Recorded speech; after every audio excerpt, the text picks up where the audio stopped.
Now a new war is being waged. This day was bound to come. The Lycans are moving again. They have a new leader, Marius. We must not rest until we have destroyed their final sanctuary. You need Celine. She cannot be trusted. Tell your Marius, I'm not finished with this war. Celine's blood is the key. We will be invincible. As the Lycans grow stronger, I fear more blood will be spilled than ever before. We fight for our coven!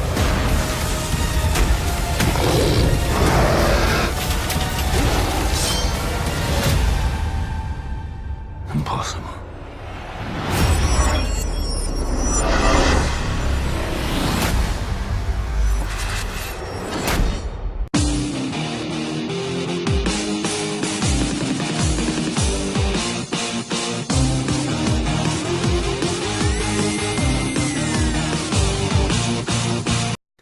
What is going on, guys? Quarantine coming at you with another movie review. So how you guys doing myself? So today this is going to be the third movie review I have done. And we are going to review the UnderWorld Blood Wars with Kate Beckinsale as Celine. So, I went to go see this movie about a couple weeks ago. I don't remember how long ago it was. It was pretty while ago. I haven't seen that many UnderWorld movies, honestly. I have seen the first one, and then I saw bits and pieces of the second one. Never finished the third one. I saw the first half, and then I just didn't care. And then I heard that they made like other ones after that and stuff like that. And then I kind of just didn't care for it after a while. It was kind of like the Resident Evil series. Like, it had its potential, and then it just kind of died after that. Just like the video games, pretty much. Needless to say, the UnderWorld movies have been very impressive over the years of being, you know, filmed and directed and acted upon. And Kate Beckinsale's, you know, role as Celine is still phenomenal to this day. To give my friend John a really, you know, I fucking told you so moment, I straight up would love to bang Kate Beckinsale. This woman has a figure that cannot be touched, cannot be moved, cannot be changed. She doesn't get fat. She's just perfect, and she wears that leather suit like it's her fucking baby.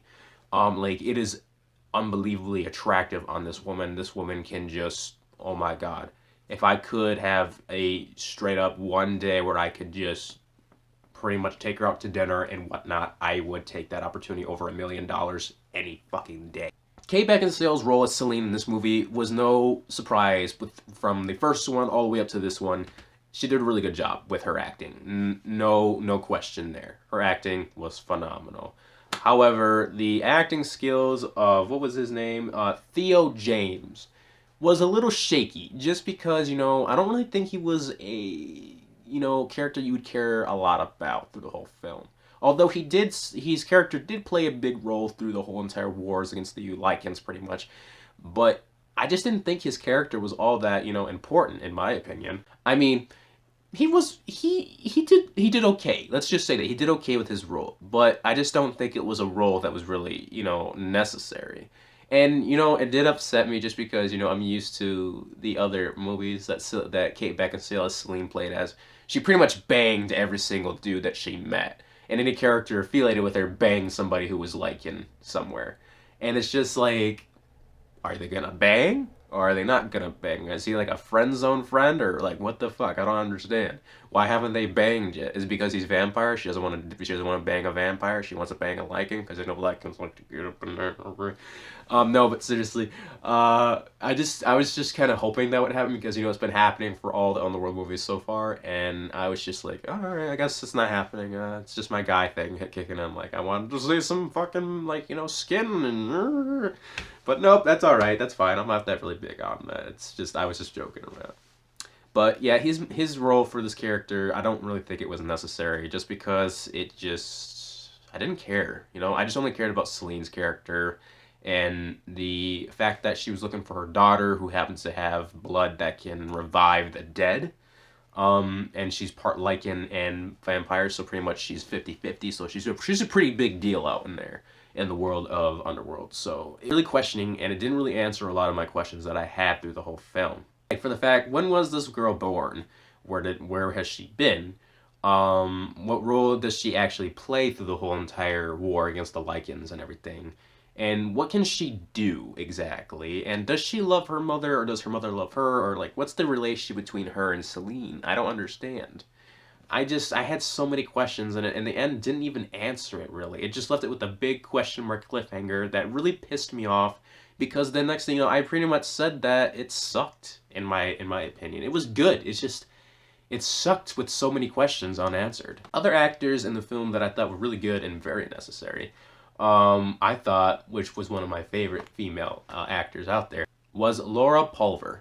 Laura Pulver was in the 300 Rise of an Empire, where she played as the, I think it was Roman or Greece, queen of the Persians.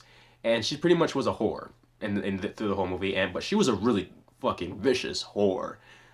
She would fuck the guys and then kill them after, and pretty much just be a giant annoying bitch through the whole entire film. But her sex scene with Perseverus or something like that, I can't remember his name, through 300 The Rise of the Empire, she seduced him and pretty much had sex with him for a good portion of like one scene. It was very intense, very satisfying to watch. But her acting skills overall in that movie was pretty fucking damn good. Now in this film, her acting skills are no joke. She is still a manipulative sex whore pretty much, and she is just unbelievably sexy through the whole entire movie, with what she wears and how she's seducing her servant who's serving her and everything, showing off a lot of cleavage and stuff like that. It's just, she was doing really good at what she does, you know. She was very well done, really well put together through the whole film as pretty much the council of the vampires. And I didn't think that she didn't do any, I thought she was great. I thought she was really good. Really, really fantastic through the whole film. And then this new character who was part Lycan, who can also pretty much be part Hulk, is what I saw of it. Toblas Menzies. If I'm saying that right, I hope I am. He is a new breed of Lycan who pretty much can form a bigger form of a Lycan, but also have human form as well, to have the thought process of a human. And it's just really odd. It's just, I'd never seen something like that. And honestly, in my opinion, it kind of looks stupid. Just because, you know, I'm used to seeing Lycans be Lycans and not look any form of human, except for the first one, which was acceptable, and the second one as well, where the guy's pretty much the same size as he was before, but he's part Lycan and vampire, and you could see it through it. But this Lycan vampire, or whatever you want to call it, I don't even know if he was part vampire. It might have been just straight up Lycan in my case. It just looked really ugly. Like, it looked really bad. Like, they could have done a little bit more with trying to make the form of this Lycan better, but I can't blame the director for, you know, only having a handful of money to make this movie come to life, because I could tell by the visual effects and the place they had to film it at, and the number of people that they used for this movie in the cast might have been really expensive, because it's just they had to really go all out with this movie. And you know, you'd think that they'd make a big battle scene in like open fields and stuff like that, like the third one from what I heard. But I'm pretty sure by the looks of the budget, they only could like film big fight scenes in little you know, condensed areas, such as a castle and a house pretty much. And I don't blame them. So I mean, there could have been budget problems involved, but who knows? I don't know. This movie just had, you know, it was really good in some cases. Action was great, fight scenes were great, the gore was really good. And through the end of the movie, where Celine pretty much kills the boss of the Lycans, it made me want to stand up out of my chair and yell, "Fatality!"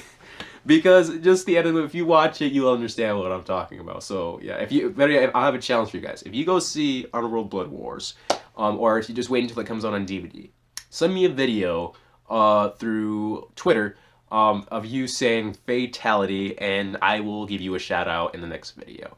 But let's go ahead and get into the rating. On the rating for UnderWorld Blood Wars, I'm going to give this movie a reasonable 7. I'm going to give it a 7. Just because it just had so many problems, so many questions, a lot of roles for actors that really weren't necessary, and it just could have been much, much better, honestly, in my opinion. So 7 out of 10 isn't bad, but it's not good at the same time. So Yep, Kate Beckinsale's Underworld. I love Kate Beckinsale. She did a really good job. Nevertheless, the movie all overall just needed some work on a big majority of it. So, yeah, let's hope when I go see Resident Evil that there's a lot more promise, because I heard so far the new Resident Evil movie and the game being probably the better than the movie. The Resident Evil movie is really good, so I'm hoping that's the case, and I want to go see it. So, thank you guys for watching, and I hope you enjoyed. If you liked the Underworld movie, tell me why you liked it. If you didn't like it, tell me why you didn't like it in the comments below. Be respectful of everybody else's comments. So thank you very much for watching, and I will see you all later. Bye-bye. We gonna fall, then we let it pop, don't let it go. Come on, it's gonna give it to you.